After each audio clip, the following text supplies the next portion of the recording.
อ๋อปกติน้ำเยอะบ่แม่นน้ำน้อยเนาะชื่อมันน้ำน้อยชื่อน้ำน้อยแต่นี่เพิ่นน้ำเยอะไปไก่บ่ล่ะบ่ไก่ปานใดได้เพิ่นเว้าภาพอยู่พี่น้องรอติดตาม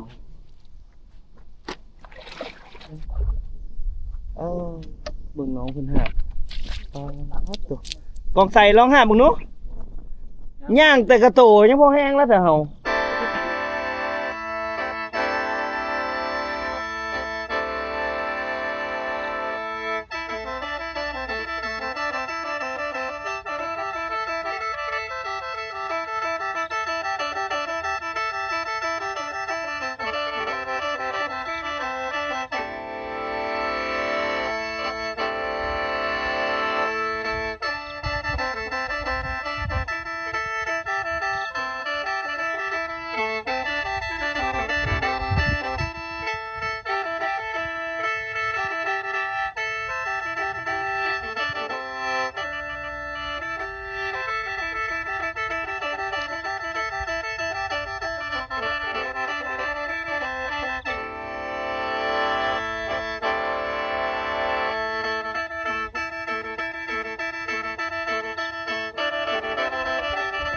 ทะเลาะอยู่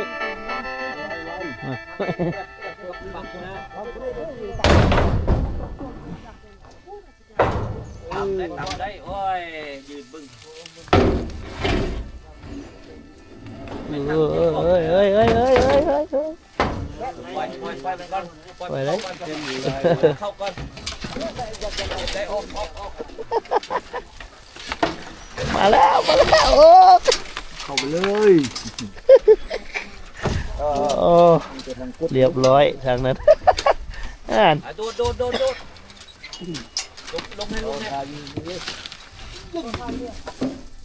อ้ได้มัดไว้เนาะเอาหัวเราพี่น้องออกไปรถเอาเชือกข้ามไม่ได้ข้ามผมเลยพี่นาบัดพี่นาถึงแล้วบัดเข้านี่เลยคักบ่คักไม่คักไม่ชอบชอบแน่เจ้าท้าทายเอาไปโต้ใส่กระบักตัวนั้นบ่จังเอาลงง่ายเนาะลงง่ายนะทางบักฮอดแล้วพี่น้องฮอดบักแล้ว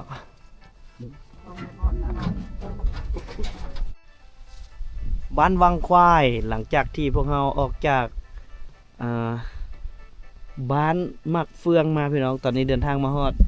บ้านวังควายเป็นที่เฮียมห้อยเนาะก็ทักทายสบายดีกันอยู่ที่บ้านวังควายพี่น้องเอ้ยเดี๋ยวพวกเราสิไปเลาะเบิ่งหมู่บ้านเนาะทางนั้นจะเป็นบ้านวังควายซึ่งเป็นบ้านน้อยๆนึงนะพี่น้องขึ้นกับบ้านตองเดี๋ยวเราเข้าไปเบิ่งหมู่บ้านเพิ่นเดี๋ยวนี้ก็สิมีโรงเรียนประถมตั้งอยู่เดี๋ยวบ่เตียงพาท่านผู้ชมเข้าไปเลาะเบิ่งหมู่บ้านเนาะซึ่งบ้านนี้ก็บ่เตียงเคยมาหลายเทื่ออะไรล่ะพี่น้องในเมื่อก่อนเนาะไปก็บ่ได้มาบ้านนี้น่าจะประมาณเกือบปีแล้วล่ะที่บ่เตียงทำบ่ได้เดินทางมาบ้านนี้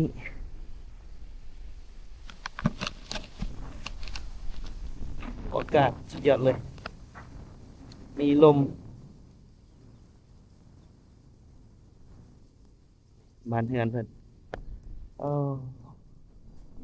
เฮือนครัวได้พี่น้องที่เพิ่นเอาใบตองขอมามุงบ้านนี้จุดพิเศษก็คือมีแม่น้ำน้อยไหลผ่านแล้วก็หาปลาได้สบายเนาะปลาบ้านนี้แหละได้หลายที่สุดหาปลาง่ายเพราะว่าเขาจะมีแม่น้ำมีแกงมีอีหยังหลายอย่างเลย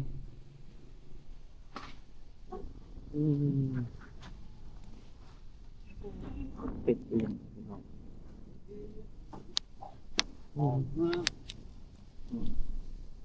ไม่เป็ดยัง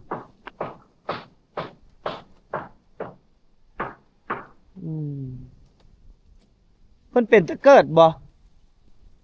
มีไผอยู่บ่ยังไม่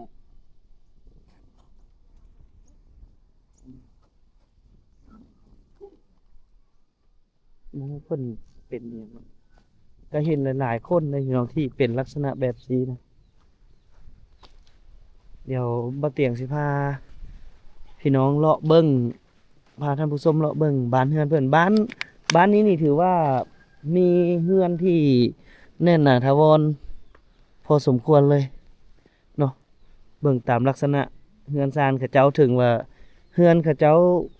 อาจจะบ่หลังใหญ่ปานใดเนาะแต่เขาเจ้าก็มีเฮือนที่แน่นหนามีมุงด้วยอลูซิ่งก็มีเนาะมุงด้วยสังกะสีกระเบื้องก็มี แต่ส่วนใหญ่เขาเจ้ามักใช้มุงหลังคาก็สิเป็นหลังคาเฮือนครัวส่วนหลายสิใช้ตองคอก็มีน้อยๆเนาะโอ้เพิ่นสิเฮ็ดน้ำลิ้นบ่ฮะปลาอ๋อตัวสบายดีโดยมาจับมือกันเส้นน้ำลิ้นเนาะ เป็นน้ำขนาเจ้าบ่ น้ำข้าวนาบ่น้ำลิ้นข้าวนา น้ำดินขนา ของส่วนโตวบ่โอ้ บ่มีน้ำดินบาดเลย ใส่น้ำน้อยดิ ใส่น้ำน้อยไปหาบเอาบ่หรือว่าแนวใด เขา อ๋อยังหาบเนาะเดี๋ยวมาเบิ่งอันนี้คือท่อนี้ก็เจ้าสิเอามาใช้สำหรับต่อน้ำมาจากเทิงภูเนาะต่อน้ำมาจากเทิงภูเป็นน้ำลิ้นน้ำอย่างนี้แหละแต่ว่า อันนี้เอามาใส่ต่อใส่หน้าบ่อ๋อของเจ้าเองเลยอ๋ออู้หลายปานนี้พุ่นเนาะต่อมาแต่ใส่สลาย ปูพุ่นละนาย แต่ภูน้ำอย่าง โอ้ย น้ำห้วย โดย เฮ็ดหน้าปีบ่หรือว่าหน้าแซง นาปีแล้วกำลัง หน้าปีอ๋อเตรียมสิเฮ็ดหน้าปีของเจ้าเองเบิดเลยเนาะจักกอนี่ 24นาย ซาวซี่ เขามาเฮ็ดยังหาเขายังไปเถอะมา อืม น้องกำลังสิไปเอา เออแล้วเฮาน้ำกินน้ำใสเฮาได้เอาอยู่ไส กินมันใหญ่แล้ว กินน้ำน้อยนี่เลยน้ำใหญ่น้ำน้อย น้ำน้อยแล้วหน่อย น้ำน้อยซื่อหาน้ำน้อยแต่เป็นห้วยใหญ่น้ำน้อยนี่มีปูป่าหลายอุดมสมบูรณ์อยู่บ้านนี่แหละที่อุดมสมบูรณ์กว่าหมู่แต่เขาเจ้ายังไปหาบบ่ไปหาบเอาวะ ไปหาบแล้ว เออ ไปหาบแล้ว ไปหาบเนอะ มันมีน้ำเล่นหน่อย บ่มีน้ำลิ้นถ้าเฮาเฮ็ดน้ำลิ้นนี่สามารถเฮ็ดได้แม่นบ่ ไหน ได้เนาะไก่บ่ ประมาณ2,000 เมตร 3,000 เมตรพุ่นแล้วไหน 2-3,000 เมตรต้องแม่นท่อไปสิเนาะ โดย โค้งหนึงเท่าใด ทีนี้2ล้าน โค้งละ2ล้าน 2ล้าน2 จักเม็ด 50 เมตร โอ้มีแต่50 เมตร โดย 50 เมตร100นึงก็สิตกอยู่ประมาณ4ล้าน5หรือ5ล้าน ต่อ100 เมตร ถ้าไปเฮ็ดน้ำดินเขาเจ้าเนาะ2,000หา3,000 เมตร โดย ก็10กว่าล้านพี่น้อง15-16 ล้าน 50 เฉพาะแต่ซื้อท่อน้ำเขาเจ้าก็ได้ โอ้เนาะถือว่าเขาเจ้ายังบ่มีน้ำดินบานนี่เขาเจ้าจะใช้น้ำจากแม่น้ำน้อย ไปหาบเอา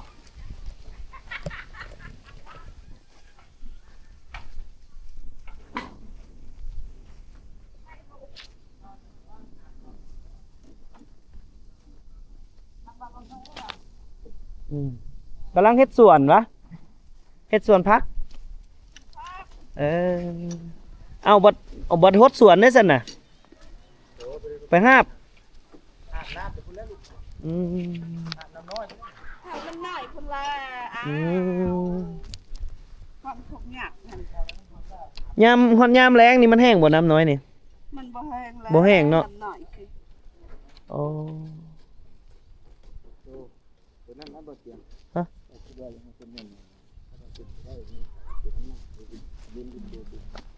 เลี้ยวนั่งเฮียนนั่งอยู่ เออ เดี๋ยวตัวนั้นน่ะ เดี๋ยวจังไดจังพาเพิ่นไปเบิ่ง มีกระเป๋า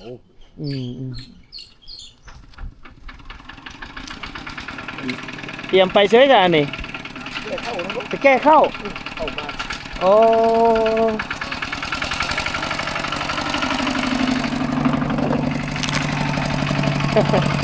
เป็นคนเข้าให้อะบ่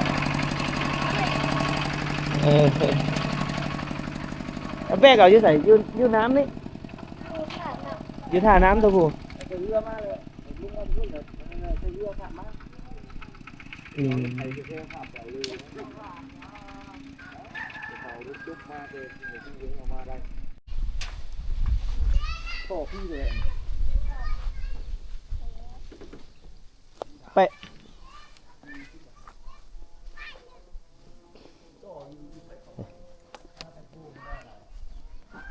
อ๋อปุ๊บล่ะเบิ่งบานเฮือน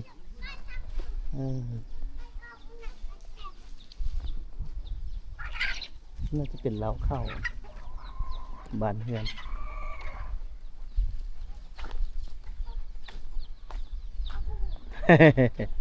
ปุ๊บไปยังไง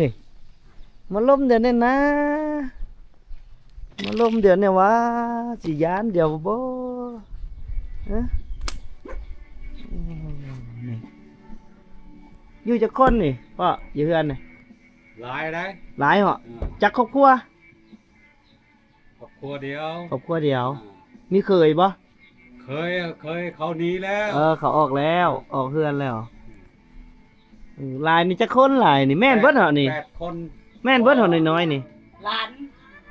หลานเขามาลิ้นน้ำซื่อๆติ อยู่เฮือนนี่เลยแหละ อยู่เฮือนนี่เลย 2 คนนี่อันนั้นสิลูกแค่บ้านนั่นน่ะ นี่ลูก เป็นหยัง บ้า ดังเลยเป็นหยังนี่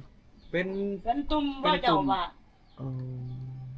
นี่ยาช่วยเลยนะ เอามาเบิ่งดูค่ะ ชุด อุ้ม สวย มาเบิ่งดูค่ะอุ้มมาเบิ่งดู มันเป็นพองแล้วมันป่วยออกเลย โอ้ นะ มาให้แขกเบิ่งดูลูก แม่ยังไปหาเงินหาค ไปหาอยู่เฉย ำคุณอยู่เวียงคนอยู่ในเท่า โอ้ตัว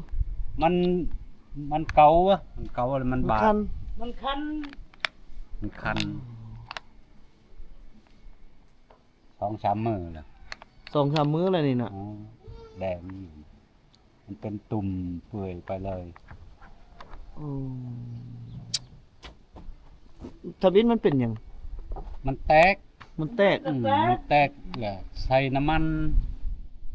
มันแพ้น้ำมันตีนี่น่ะ จังหวะ เอา ใส่ ใส่น้ำมันไปแห้งน้ำ อื เอา มใส่น้ำมัน เอาละเบ้อจ้ะแต่ไอ้ตุนมัน เพื่อดูเลยน้ำนั่นแหละ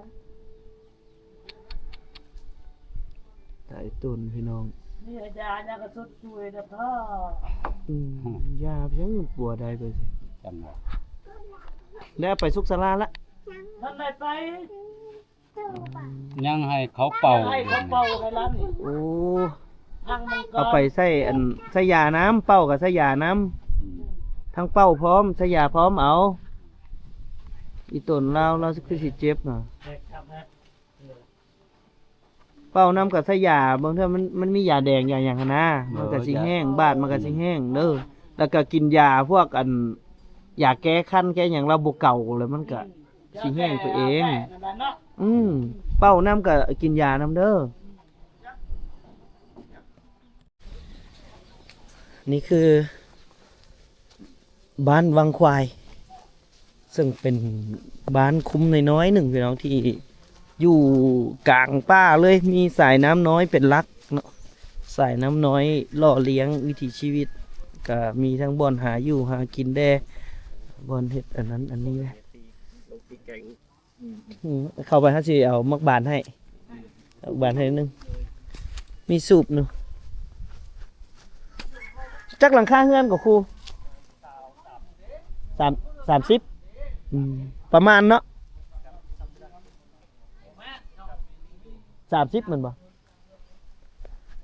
30หลังคาเฮือน30หลังคาเฮือนก็เป็นบ้านกระโบใหญ่แล้วก็บ่น้อยเกินไป30หลังคาบ้านนี้ก็สิขึ้นกับบ้านตองคือกันเป็นแยกออกมาอีกเป็นหน่วย30หลังคาเฮือนก็สิประมาณ2หน่วยหน่วยหนึ่งเขาเจ้าก็สิประมาณ15นะตามกำหนดเพิ่นก็15หลังคาเฮือนเป็นหน่วยหนึงไปเบิ่งวังควายเนาะบ้านเพิ่นเดี๋ยวพาลงไปเบิ่ง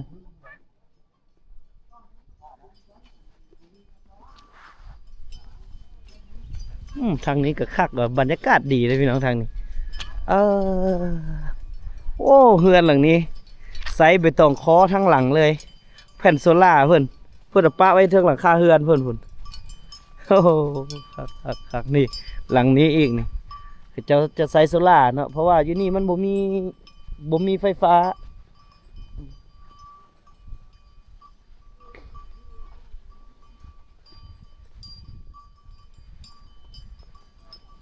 เดี๋ยวบ่เตียงพาย่างลงไปเบิ่งท่าน้ำตัวนี้เป็นท่าเรือเขาเลยบ่จานบ่อนอาบน้ำอาบในเขาอีกเหรอเนาะโอ้เขาอาบน้ำอยู่พี่ป้าตัวอาบน้ำขึ้นตะฟังพี่นะโอ้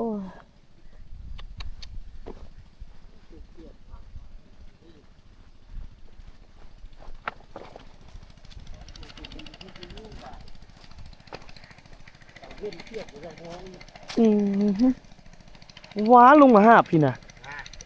อ๋อโห ดักเงี้ยนี่ นี่บ่ฮ้องวางควาย เอาควายอยู่ด้วย อยู่พุ่นวางควาย ควายอยู่เทิงพุ อยู่เป็นวังแล้วก็ขี้หินเป็นขี้หินคือตัวควายนี่แหละยามน้ำแห้งพุ่นยังเห็น น้ำนี้ยังบ่อีกนะ ยามนี้ยังบ่เห็นโอ้ขี้ทรายอันนี้มันบ่เอาไปอันก็เอาไปนะฮะโอ้ย เปลี่ยน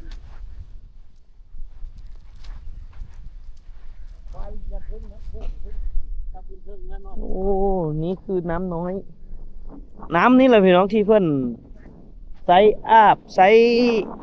กินอยู่ในสายน้ำอันเดียวนี้เลย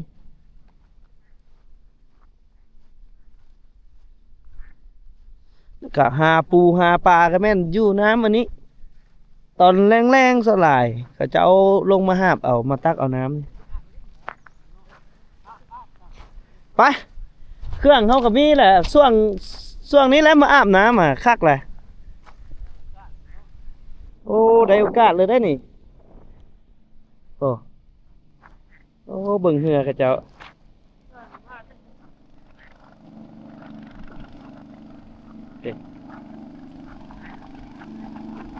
ขี่ได้แต่3 คน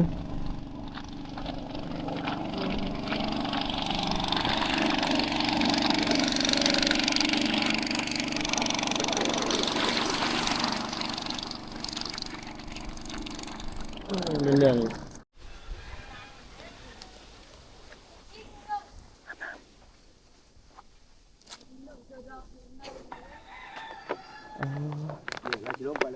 โอ้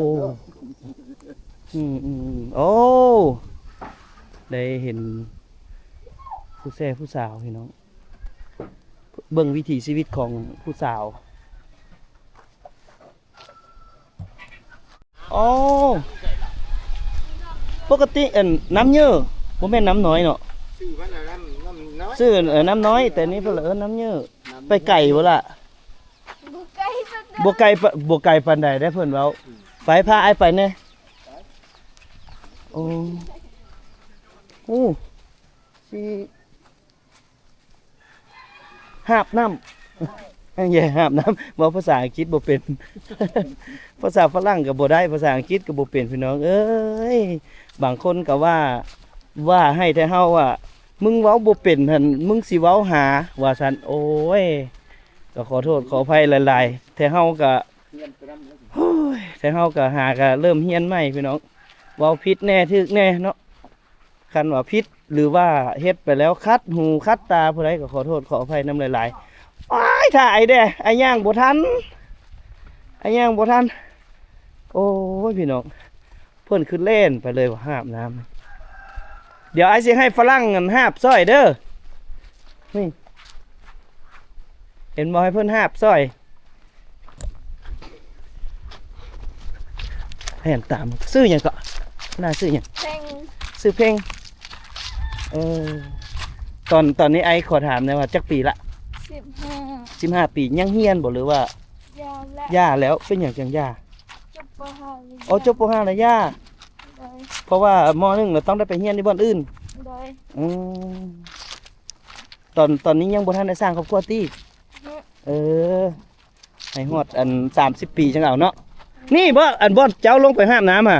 อืม อ๋อหาบคู่มือเลยนี่ป๊อดพี่น้อง usually สิหาบน้ำ15 ปี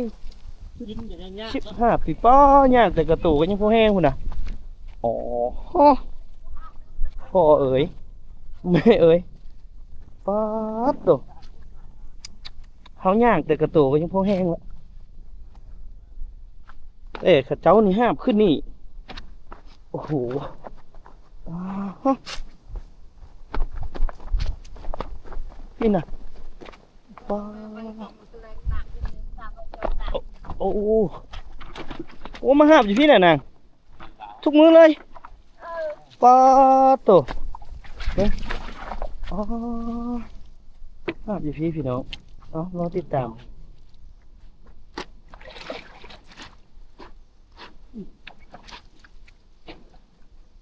ถ้าเรามาบนหนึ่งกันให้เราถ่ายรูป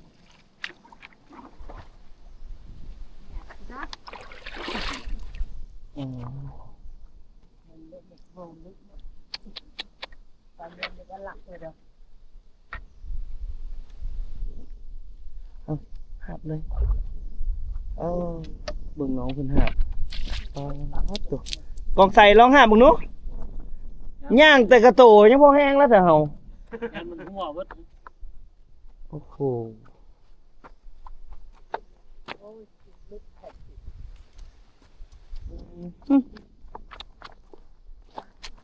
ทุกมือ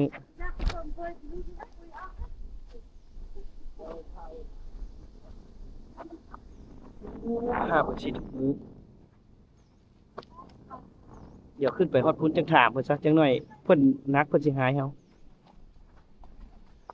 อึบอ๋อไอ้ขึ้นก่อนเด้อไอ้สิท่าเบิ่งเจ้า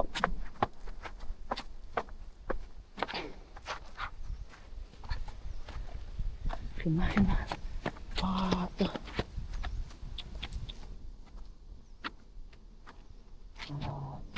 หาบคู่มือเลยตินางมือละจังหาบ 3-4 หาบต่อมือต่อหนึ่งเช้าหนึ่งแรงหนึ่งตอนเช้า3-4 หาบตอนแรงอีก3-4 หาบตัวโอ้ถ้าพอตูไอเนี่ย เราย่างนำเจ้าบ่ทันละ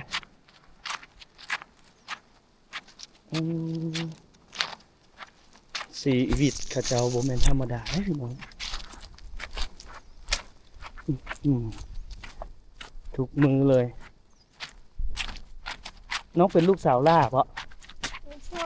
ลูกสาวกกแห้งเวียกนักตึม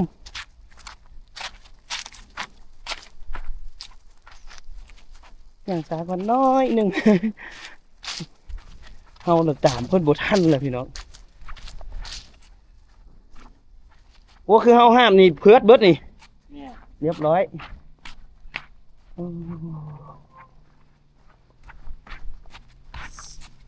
มือหนึ่งนี่ตกอยู่8-5พุ่นแหละเนาะนาง8-5บาทเท่าไหร่เอาเมื่อให้หยังในน้ำนี่กินต้มกินอยากอาบแล้วลงไปอาบอยู่ลุ่มเนาะแต่มีแต่เอาเมื่อกินได้ต้มแล้วก็แต่งกินน้ำมันนะ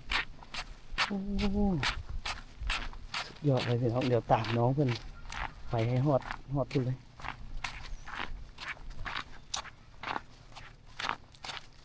อยู่เพื่อนน้องมีแต่น้องว่าห้ามนะแม่พ่ออาย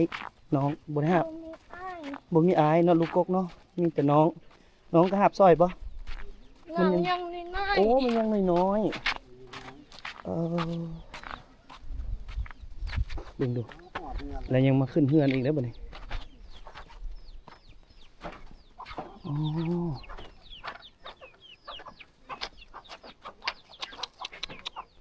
ถือว่าจบแล้วมันบ่บัดนี้ทอกใส่หั่นเต็มหั่นบ่แต่ละมือน่ะ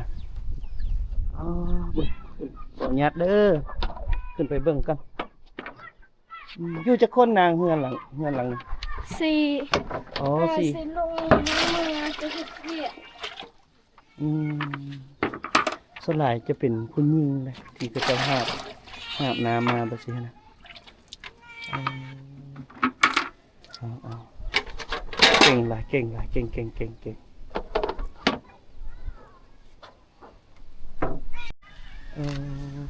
เดี๋ยวไอ้ถามอีกครั้งถ้าอันนั้นชื่อนั่นไหนก่อนนาง เพลง เพ่งเนาะนางเพ่งออกโรงเรียนตอนใด จบ ออก ฮะ ไปปีไก่ จบปีกายนี้บ่ ไปผู้คุมน้องเขาอยู่บ่ได้ไปผู้คุมวิชาชีพครับ อยากไปบ่ล่ะไปฝึกวิชาชีพวิชาเฉพาะ ไม่ไป อยากไปอยู่ ไปวิชาหยังรับ น้อง อิฐ น้อง ปลู เฮี ก ยน แต่งหรืออยากไปหยังปลูกฝังเลี้ยงสัตว์ คันอ เสริ ยาก ม ไป สวย คันอยากไปแล้วบอกเพิ่นเด้อ เลย บุรุษนี่เขาก็สิขึ้นมาแล้วนี่เขาสิขึ้นมาอันนั้นนะประชาสัมพันธ์เอาเลยนี่ อืม ของกอชเดี๋ยวพอเขาต้องการคือว่าแผนพ่อให้มันได้สัก300พุ่น โอ้ไป ก็หาได้ เฮียน เท่าใด ตื้มมีอันเพิ่นมีเงินให้อีก ไปก็ได้ มีเงินกินให้อยู่คันอยู่ไกลอันโรงเรียนมีบ่อนเฮียนนี่ มีอันทุนเพิ่นเอาให้คือกันได้ มีรถทีบมีอหย่างอีกได้ ทางที่เฮาก็ได้น้องเพลงเนาะก็บ่เป็นหยังคันว่านั้นก็ไปต่อวิชาเฉพาะไปเลยคันเฮาได้เรียนคันมีโอกาสได้เรียนก็เรียนเด้อนางเด้อมีโอกาสได้เรียนก็เรียนตื่มเล็ก อยาก ๆ บ่อยาก น้ ก็ อย ได้เฮียนนั่นแหละบ่เฮียนก็บ่ได้เนื่องจากว่า ๆมันเฮ็ดหยังบ่ได้ บ่ได้จบ เนาะ มต้น อืม การศึกษาภาคบังคับในลาวเฮาเลยคือว่าต้องจบมต้น อืม สิไล่ม อืม .4 ในปัจจุบันตัวหน้าไปก็ นั้นบ่แม่บ่ เลย ผู้ใดแม่ เป็นม ผู้อุ้ม แม่นี่แม่ อันนั้นน้องอีกเหมือน .3 บ่ แม่ ฮะ น่ะแม่น่ะ เออ แม่คุณ แม่ถ่ายรูปมาถ่ายรูปนํเพิ่นได้ ใครฮู้ลูกสาว อืม อันนี้ดิแม่เฒ่าทวด แม่เท่าทวด แม่ของแม่เออ โคตรน่ะ คือกันใกล้คือกันแนมเบิ่งกล้องนั่นนะ ดูกล้องแล้วเป็นหยังบ่สบายบ่ น้ำบ่ทันกิน ต้มใส่หยัง ต้มน้ำแช่ แช่เอามาซีหมูนู เอ้า เสนอก่อนเด้อเสนอก่อน เคยเสนอแท้กันเราสิ กิน บั ก่อน ว แม่น้ำอ้อยหน้าเราเอาก่อนบ่ น้ำไม้หนาสิ น้ำอ้อยนะ นี่ก็บ่เบื่อบ่เมาดอกลูกเอ้ย เออ บ่เบื่อเนาะมีแต่แซ่บ มีแต่แซ่บ กินเบิ่ง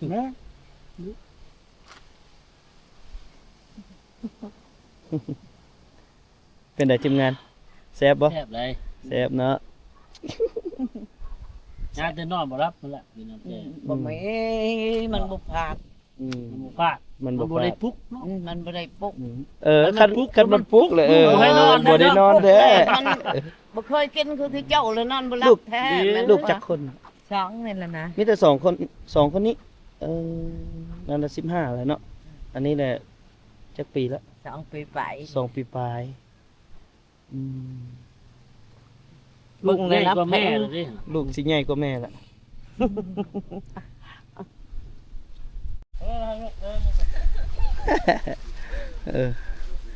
แต่ก่อนน่ะเคยมันมาซื้อปลาอยู่เพื่อนนี่แหละปลาเครื่องสลาย ปลาทั้งหลาย ปลาเครื่องหลายอยู่ นี่มันบ่สู้ออก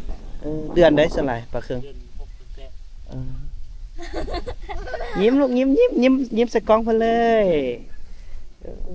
มันเก่งบ้านวังควาย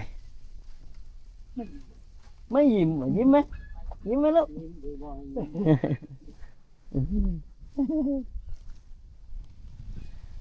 ไปพี่น้องเดี๋ยวเราเข้าไปห้องเรียนจักหน่อยหนึงพอดีมีกิจกรรมมอบหมักบาทเนาะบ่เตียงสิเอาหมักบาทนะเพื่อนหน่วยหนึงมีน้อยให้น้อย พี่น้องเวลายห้องเรียนเพราะว่าคัดสิว่าแล้วก็แต่เฮายังบ่ทันได้มีสปอนเซอร์หรือว่าผู้สนับสนุนในการไปมอบอุปกรณ์เนาะมันเป็นทุนของเจ้าของอะนะแต่ว่าเฮาอยากมอบให้หลายโรงเรียนเฮาก็ให้เพราะให้น้องๆนี่ได้ดีใจ มีกำลังใจมาโรงเรียนเนาะบ่อนละหน่วยบ่อนละใดไปนะก็หลายๆคนเห็นที่เฮามอบ ในแต่ละครั้งก็เห็นคอมเมนต์หลายอยู่ว่าคือให้น้อยแท้นั้นแท้นี้แท้ก็มีหลายคอมเมนต์เนาะเข้ามาเนาะแต่ถึงว่าสิน้อย แต่มันก็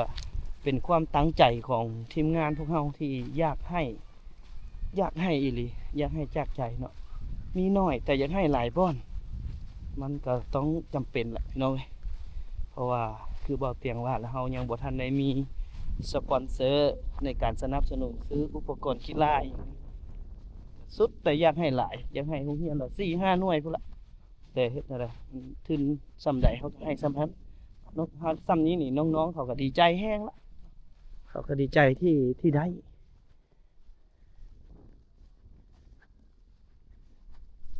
โอ้อันจุดนี้บ่อาจารย์ว่างว่านะ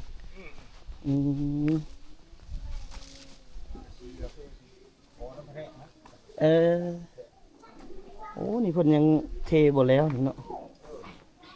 คานนี่ก็ยังเทบ่แล้วเด้ไม่แบบโดกเลยเด้ แทบมันทำเด่นเชียวกับแทนสัง คนใส่หนาพวกนี้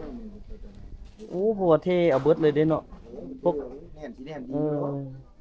ปกติอันซาเห็นแล้วมันเขาเจ้าสิ ก็ ก่อขึ้นก่อน แล้วจังมาใส่ดิน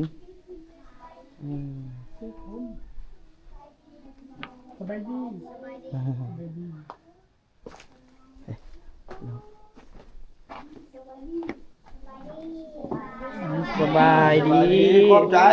โอ้มีนักเรียนนั่นอีกบ่มาเรียนนำหน่อนะโอ้นักเรียนเออ ได้เฮียนไม่เท่าใช่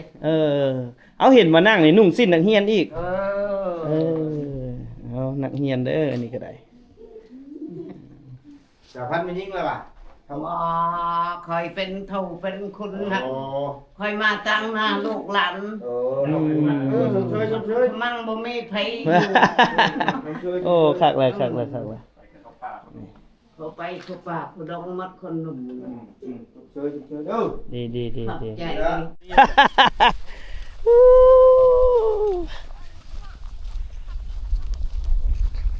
ความสุขของเด็กๆพี่น้องบ้านวังควายแบ่งทีมแม่เฮ้ยเฮ็ดให้สิฮู้ทีมบรรยากาศดีแห้งขนาดเลยบัดนี้ได้มักบาทแล้วไปแข่งให้ชนะเด้อซ้อมไปแข่งกับบ้านตองวะโอ้แกส่งซะเลยหมอนี่เอาแบ่งทีมโอ้แกสินี่ครั้งนึงก็ได้ปุ้ย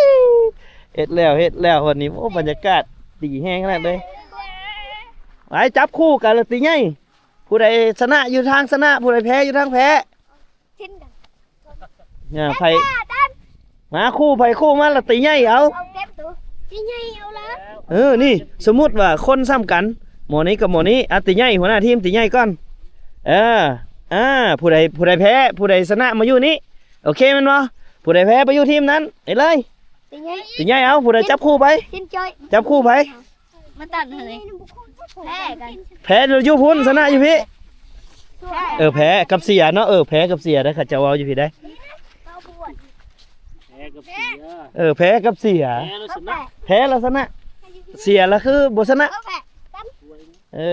ยังบุกพรมสุบุกแล้ว บาดนี่เอาผู้หญิงกับผู้ชายบ่ได้เสิร์ฟได้นี่ บุกพรมแพ้มาถึงพรม แพ้ได้ให้เข้าใจได้แพ้นี่บ่ได้เสียได้แพ้นี่ชนะได้ฮึไม่เสียหมอน่ะหมอนี่แพ้มาว่าคือเหงาเดียวว่ะ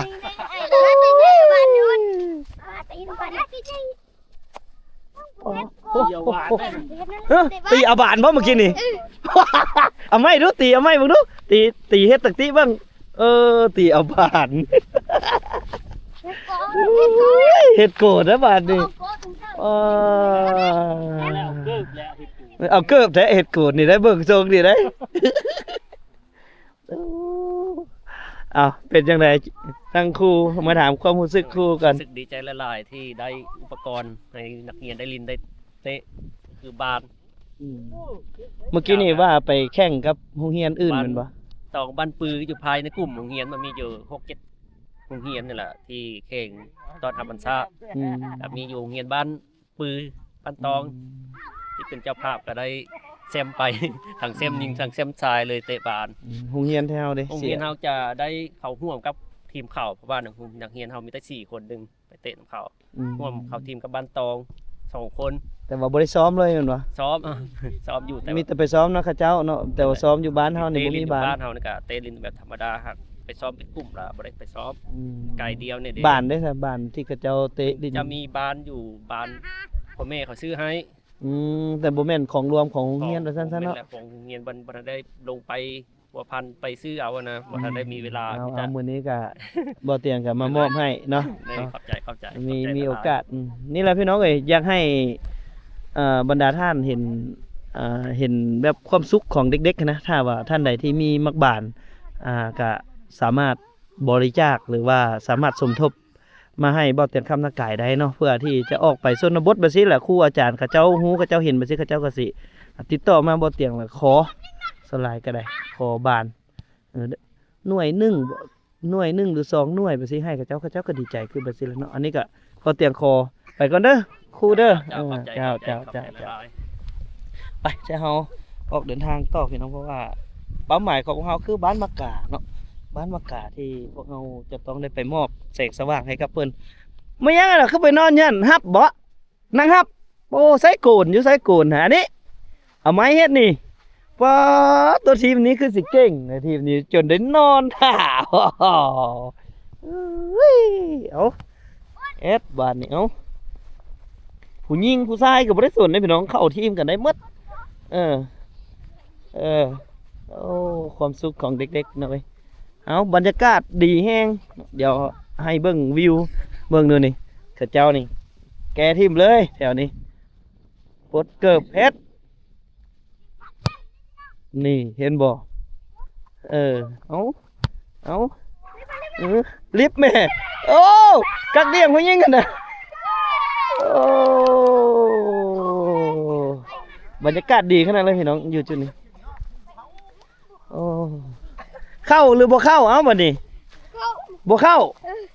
โอ้ปลดเกิบซะเลยบอกโกนทางนี้ใส่โกนตัวใดอ๋อกับต้นไม้โอ้บรรยากาศพี่น้องโอ้คักขนาดนี่